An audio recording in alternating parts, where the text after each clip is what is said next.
naman, nagkakanta-kanta lang, nag-banding-banding, relax-relax, pagkatapos ng trabaho.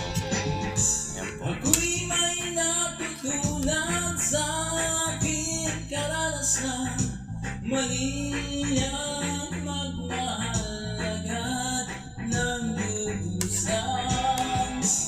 Pigilan ng damdamin kung kailangan, upang di masaktan kung ika'y iiwanan. Kasalanan bang mahalin ka ng lubusan, upang ako'y iyong iwanan? Bakit kung sino pa ang totohanan ay siya pa nililisan? Kasalanan bang mahalin ka ng lubusan?